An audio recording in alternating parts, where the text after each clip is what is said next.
essentials for a cat lover. According to a new survey from Match.com, when it comes to matters of the heart, there are significant differences between dog people, cat people, and those folks who just don't like animals. Match.com relationship expert Kimberly Moffat joins us now to explain. And really, this survey shows that dog lovers and cat lovers are really different in their dating styles, right? Actually, yes.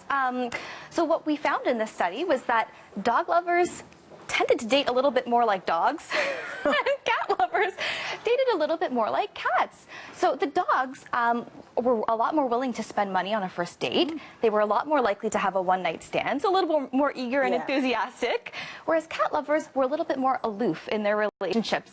They were a lot less willing to spend money on the first date, and they often wait for the other person to reach out for them after the first date. They won't call. They won't call. They'll be waiting for the dog lover to reach out. They're waiting for the call. So cat lovers in this survey, they're described as independent. Dog lovers are described as the ultimate companion. So how do the two then come together? Because those are differences.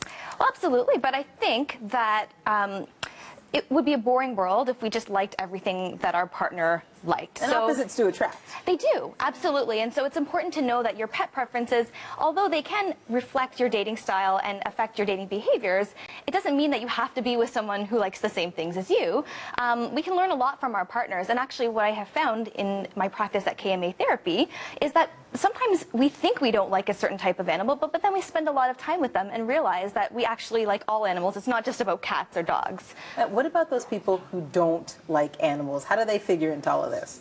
Well, people that don't like animals, well, for me, it's sometimes hard to imagine someone that doesn't like animals, period. But we don't know what their reasons are for not liking animals. They might have an allergy, or they might be expensive, or they might have had a bad experience in the past. But they did fall into the survey. They were the least likely to have sex on a first date, and they were also the least likely to drink alcohol on a first date. Why do you think that is?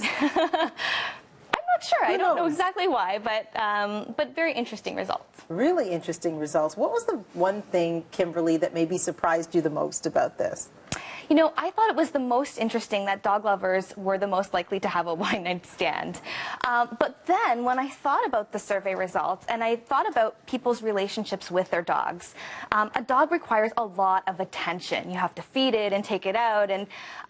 But dog lovers also get affection from their dogs. It's immediate attention, it's gratifying, and it's fun. So a dog lover might be more vulnerable to having a one-night stand because that's something that's all about the immediate affection and validation that you get from that relationship. What about this whole money thing? Because we've mentioned it, but there was a huge disparity there about spending on a first date. Cat lovers, what, was $5 or something? Exactly. Cat lovers were the most likely to spend between $5 and $20 on a first date, whereas dog lovers were spending between $40 and $50. That's a huge difference. It's a huge difference.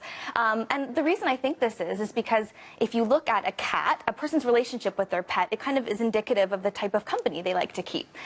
So a cat is very low maintenance. You don't have to do a lot of work to keep a cat. And maybe a cat lover wants to put less effort into the dating life as well. But a dog lover has to be generous.